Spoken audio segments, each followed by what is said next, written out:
Good evening सभी बच्चों को। क्लास जो स्टडी विद प्रमोद सर की क्लास में आप सभी का स्वागत है। और आज बायो का जो है मैटर आप लोगों को देने जा रहे हैं, जो ऊपर लिख दिया है वो बायोलॉजी सॉल्यूशन 10th क्लास जो पेपर आने वाला है। इसमें क्रम बाई क्रम से ये बच्चे अपने पॉइंट बताएंगे, उसी को समझाने का प्रयास करेंगे। क्या हुआ था कि पहली बार जब हमने इतने पॉइंट लिखे थे और लिखने के बाद थोड़ा उनका अगर व्याख्या करो, सॉल्यूशन बनाओ तो बहुत ज़्यादा समय लगता है और वीडियो भी ज़्यादा लंबा हो जाता है। और क्योंकि यहाँ जो ऑफलाइन वाले हैं वो तो पढ़ लेते हैं, बाकी आप लोगों के लिए असुविधा हो जाती है। तो एक एक करके एक बच्चा अपना बताए क्या पॉइंट है आपका। प्रकाश संश्लेषण इनका टॉपिक ही है, ये बहुत इंपॉर्टेंट है। प्रकाश संश्लेषण इतना ही लिखेंगे बस। प्रकाश संश्लेषण ये किस में होता है और कैसे होता है, कौन करता है। ये प्रकाश संश्लेषण की क्रिया तब कहलाती है जब पौधा अपने पास, उसके पास हरा रंग होता है, सूर्य का प्रकाश सूर्य से ले लेता है, जल जमीन से लेता है और कार्बन डाइऑक्साइड जो वातावरण में होती है उसको, इन सभी को मिलाकर के एक क्रिया करता है जिस क्रिया में भोजन बनाता है। उस क्रिया को हम प्रकाश संश्लेषण कहते हैं। इसमें CO2 प्लस 6H2O और एरो का निशान क्लोरोफिल ये हो गया। और यहाँ पे सूर्य का प्रकाश बाद में बन गया आपका 6O2 प्लस C6H12O6। इसमें अगर दिखाई नहीं देता तो हम बता रहे हैं, इसमें कार्बन डाइऑक्साइड और यहाँ पे जल हो गया, ये CO2 हो गया, क्लोरोफिल हो गया और सूर्य का प्रकाश हो गया। बाद में ये जो गैस बनती है 6CO2 ऑक्सीजन, और ये इसका भोजन हो गया। ये भोजन जब अपना बनाता है तो उसी क्रिया को हम प्रकाश संश्लेषण कहते हैं। और ये सारा काम पत्तियों में होता है। और जब सूर्य का प्रकाश पत्तियों में आता है, वहां पे एक पॉइंट, कितना प्रतिशत जो भी सूर्य का प्रकाश इन पत्तियों पे आता है उसका केवल 1% भाग ही पत्तियां अवशोषित कर पाती हैं। और ये क्रिया दो पदों में होती है, एक दिन में होती है और दूसरी रात में होती है। दिन में ये क्रिया होती है उसको हम प्रकाशिक अपक्रिया कहते हैं, और जो रात में अपक्रिया होती है उसे हम अप्रकाशिक अपक्रिया कहते हैं। और यहाँ पे ध्यान देने वाली बात यह है कि इस क्रिया को खोजने वाले वैज्ञानिक थे, उनका नाम ही था ब्लैकमैन। तो उस क्रिया को कहा गया ब्लैकमैन रिएक्शंस, उनके नाम के ऊपर। और ये जो ऑक्सीजन होती है इसे हम प्राण वायु कहते हैं, ये सह उत्पाद के रूप में बनती है। अगला पॉइंट, अगला उत्सर्जन। इनका दूसरा टॉपिक है उत्सर्जन। इसे हम बता चुके हैं पीछे। उत्सर्जन का हो गया शरीर से, पौधों से, जीवों के शरीर से अनावश्यक चीजों का, अनावश्यक पदार्थों का बाहर निकालना उत्सर्जन कहलाता है। जैसे कि हम लोगों के शरीर से अपच भोजन है वो बाहर निकाला जाता है, मल है, दूसरा यूरिया है हमारे शरीर से बाहर निकलती है, आंखों से कीचड़ निकलता है, शरीर से पसीना निकलता है, ये सब उत्सर्जी पदार्थ हैं। पौधों से जो गोंद रेजिन होता है ये भी उसका उत्सर्जी पदार्थ होता है। यानी कि शरीर से अनावश्यक पदार्थ, हानिकारक पदार्थ, उनका शरीर से बाहर निकालना उत्सर्जन क्रिया कहलाती है। और उत्सर्जन क्रिया में भाग लेने वाले मुख्य अंग कितने होते हैं। पहला तो आपका हो गया फेफड़ा, फिर यकृत, त्वचा,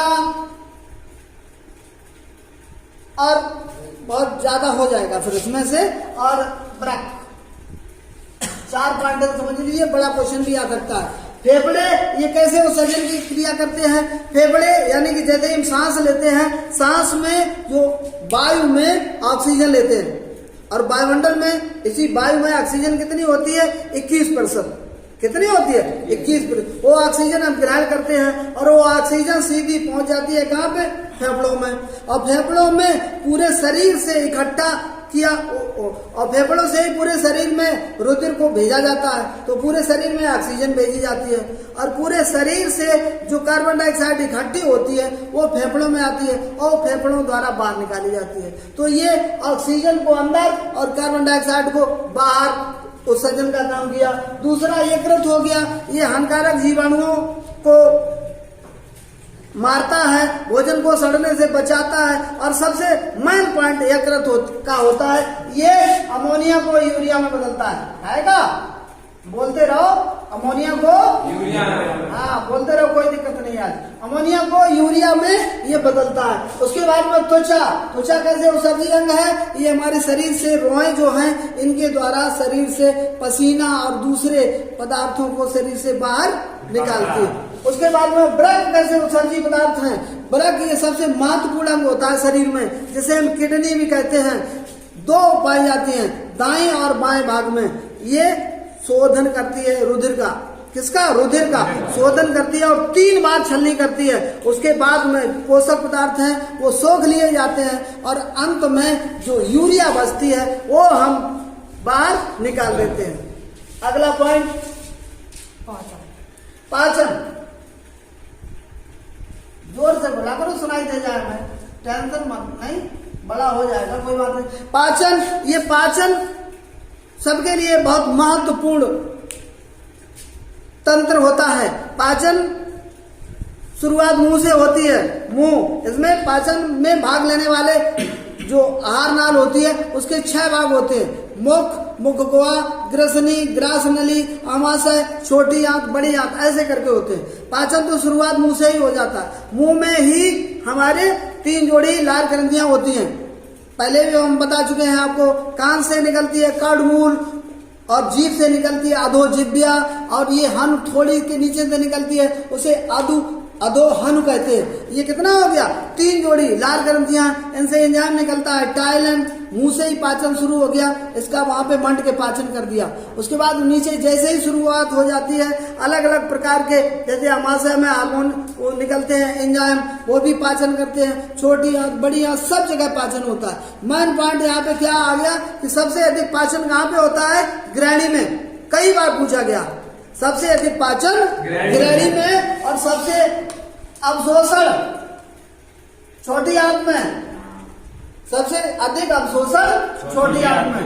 ये बात ये आ गई कि छोटी आंत में अवशोषण क्यों होता है। आज ही हमने बताया था दिन में, छोटी आंत में क्या होता है, उस जगह पर रोएं पाए जाते हैं। ये आवश्यकता पड़ने पर रोएं जब सीधे हो जाते हैं तो फिर वहां पर क्षेत्रफल अधिक हो जाता है, और क्षेत्रफल जब अधिक हो जाता है तो वहां पर कई भोजन वगैरह ये वहां पे रुकते हैं, तो अवशोषण अधिक हो जाता है।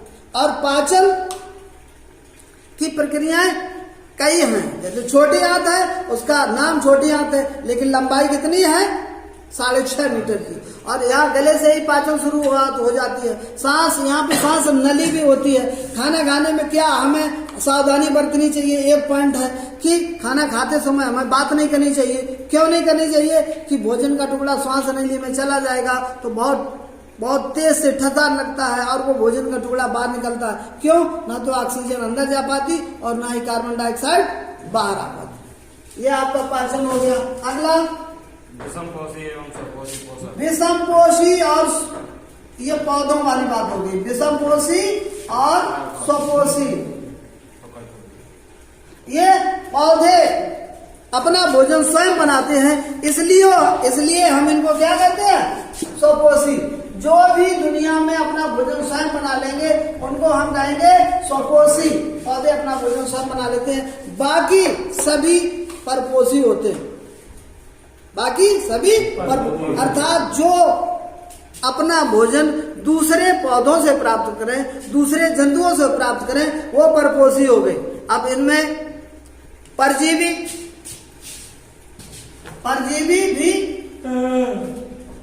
और मृतोपजीवी, इनमें भी अंतर हो गया। परजीवी और मृतोपजीवी में अंतर समझ लीजिए। परजीवी ऐसे जीव जो अपना भोजन जीवित पौधों, जीवित जंतुओं से प्राप्त करें, जैसे खटमल, मच्छर, जोंक। ये जब तक जिंदा रहे जानवर तब तक जोंक खून चूसती है, और जानवर मर जाए काम खत्म। मच्छर, मरे हुए व्यक्ति को मच्छर नहीं लगते। हाँ वो भी है। और अमरबेल, पौधा जब तक हरा भरा रहेगा, अमरबेल रहेगी, पौधा सूख जाएगा तो वो भी सूख जाएगी। मृतोपजीवी ऐसे जीव ये अपना भोजन सड़े गले कार्बनिक पदार्थों से प्राप्त करते हैं। उनको हम मृतोपजीवी कहते हैं। ये हो गया आपका कवक, फंजाई। जैसे अपने यहाँ पे ये निकलता है कवक, अपना दूध से दही बनना, ये कवक द्वारा होता है, समझ रहे? हरी खाद भूरो वगैरह है उस पर निकलता है, ये आपका कोकर मुत्ता ये भी है। तो क्या है ये मृतोपजीवी है। तो स्वयंपोषी और विषमपोषी में, विषमपोषी, अब ये विषमपोषी का मतलब हो गया अलग अलग तरीके से पोषण। स्वयंपोषी ने भोजन तो बना लिया पौधों ने, उसका स्वयं पोषण हो गया। ये विषमपोषी, कोई किसी तरीके से भोजन ग्रहण करता है, कोई किसी तरीके से करता है। कैसे? जैसे हम लोगों ने भोजन ग्रहण किया, अनाज खाया, गेहूं खाया, रोटी खाई, मांस खाए। सर्वाहारी मनुष्य को तभी कहा गया कि ये अनाज भी खा लेता है, शाकाहारी भी होता है और मांसाहारी भी होता है। यहाँ पर 3 पॉइंट और हो गए। यहाँ पे समझ लीजिए, जो जीव पौधों को खाए उसको हम क्या कहेंगे? शाकाहारी। और जो मांस को खाए उसे हम क्या कहेंगे? मांस। जैसे बकरी शाकाहारी हो गया, चूहा शाकाहारी हो गया, बिल्ली चूहे को खा लेती है, मांसाहारी हो गया। मनुष्य सर्वाहारी है, सब कुछ खा लेता है। तो अब अलग अलग तरीके का भोजन ग्रहण करने की है। हम लोग हाथ से खाते हैं, पोषण की बात आ गई। चिड़िया चोंच से खाती हैं, अमीबा अपनी सतह से भोजन ग्रहण करता है। तो बहुत ज्यादा पॉइंट है, इतने में आपका काम हो जाएगा। अगला पॉइंट बताइए, हीमोग्लोबिन। ये जीवित जंतुओं में पाया जाता है, चाहे कोई भी हो। हीमोग्लोबिन किसमें पाया जाता है? ये रक्त का भाग है। रक्त और प्लाज्मा 2 चीजें होती हैं। ये हीमोग्लोबिन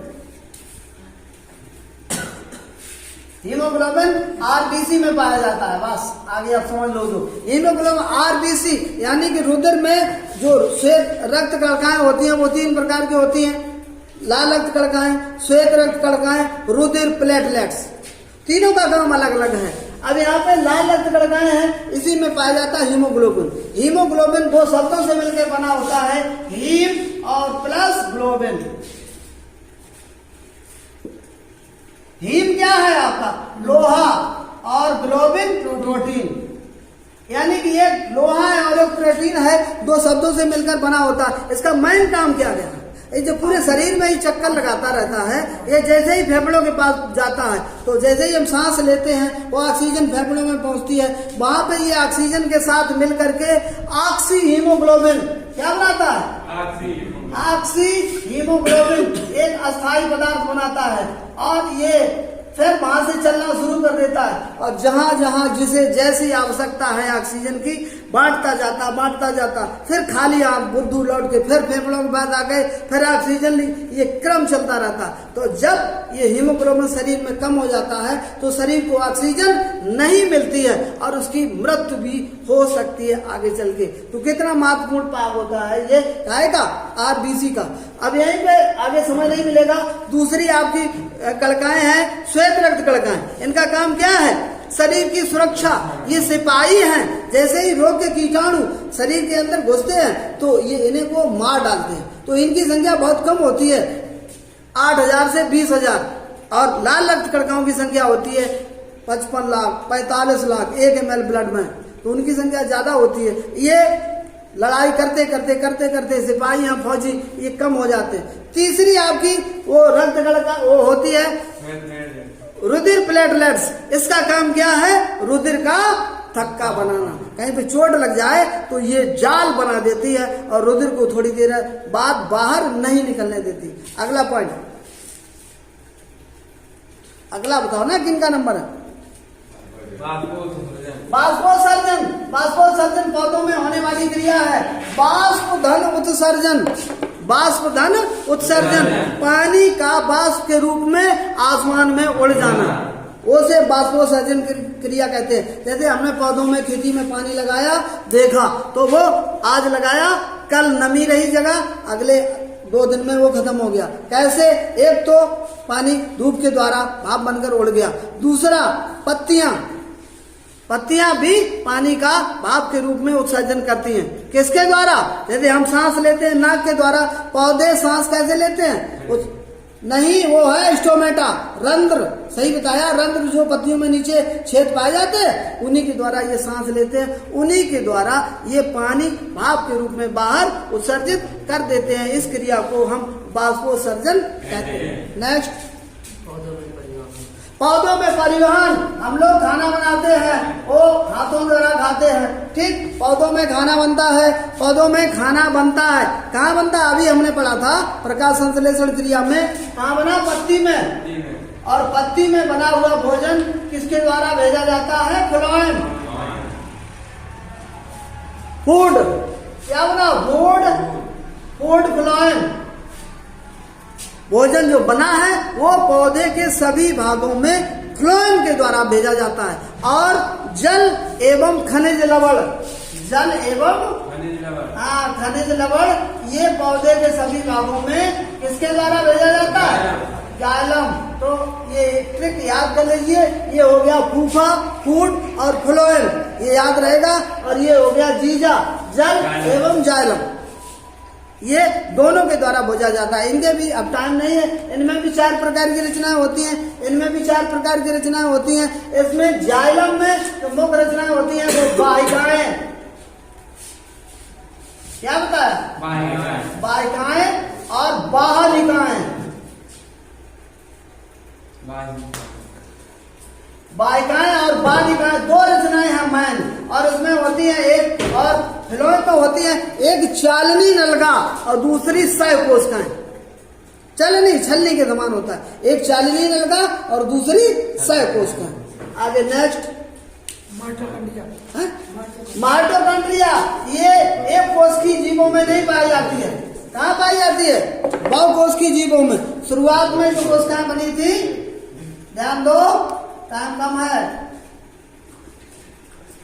माइटोकॉन्ड्रिया ये एक कोशिकीय जीवों में नहीं बनी थी, बाद में जीवों में विकास हुआ तो माइटोकॉन्ड्रिया बाद में बनी। माइटोकॉन्ड्रिया का काम क्या है? श्वसन क्रिया। जैसे भोजन का ऑक्सीकरण होता है, ऑक्सीकरण में जो ऊर्जा बनती है वो ऊर्जा एटीपी के रूप में इसी माइटोकॉन्ड्रिया में इकट्ठी होती है, इसलिए इसे ऊर्जा का पावर हाउस कहते हैं। और एटीपी को क्या कहते हैं? ऊर्जा जगत के सिक्के। इतनी जल्दी भूल जाते हो। माइटोकॉन्ड्रिया को ऊर्जा का पावर हाउस और उसे ऊर्जा जगत के सिक्के। अगला, अनुवर्तन गतियां। अनुवर्तन गतियां ये पौधों में होती हैं। अनुवर्तन गतियां अपने आप किसी की तरह गति होना।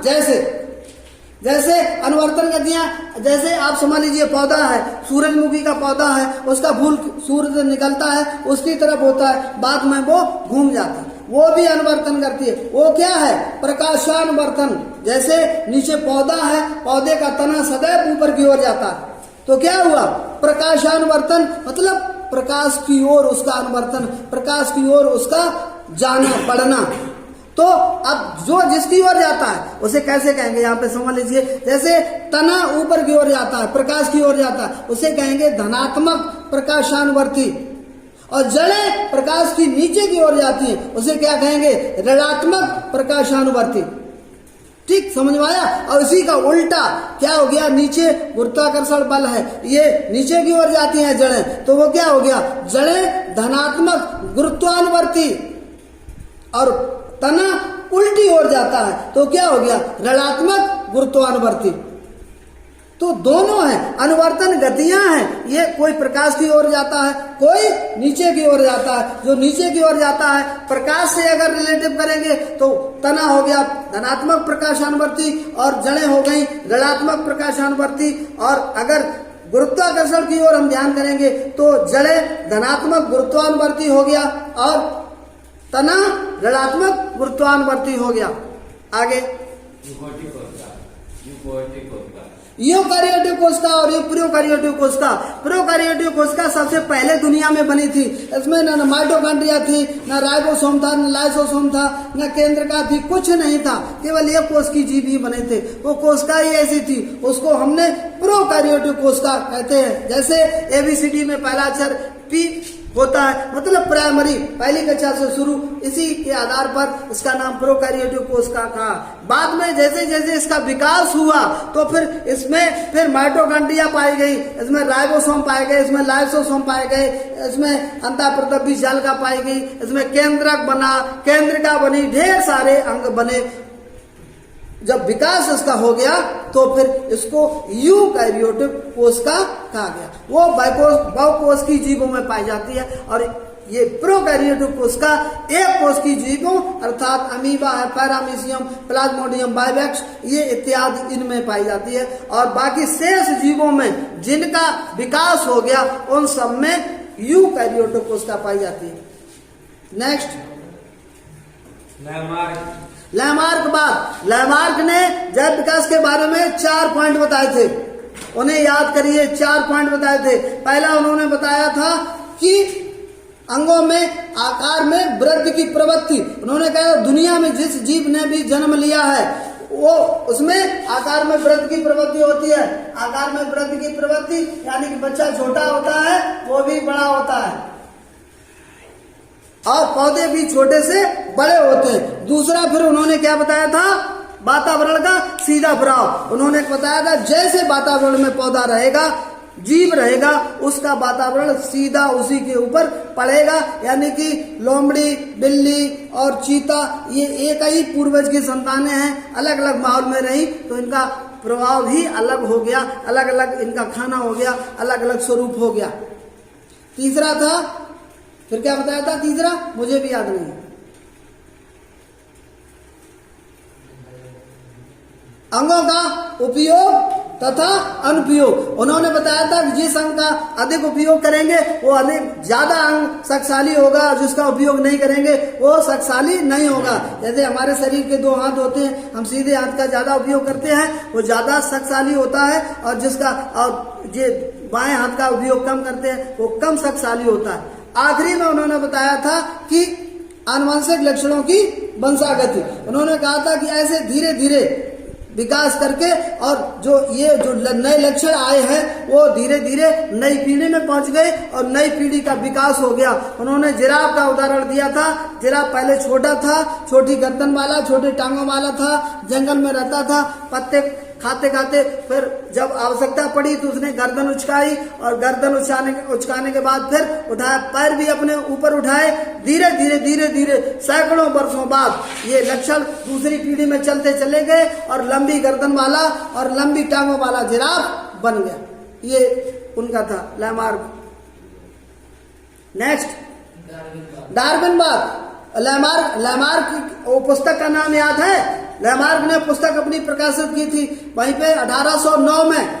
और उनकी मृत्यु कब हो गई थी? 1829 में। 20 साल बाद उनकी मृत्यु हो गई थी। इनकी पुस्तक का नाम था फिलोसफिक जूलॉजिक। और उसी के बाद में डार्विन की शुरुआत हुई। डार्विन का जन्म ही हुआ है 1809 में। इनके पिताजी डॉक्टर थे। उन्होंने डॉक्टरी के साथ साथ और चीजें भी पढ़ी, जूलॉजी पढ़ी, बॉटनी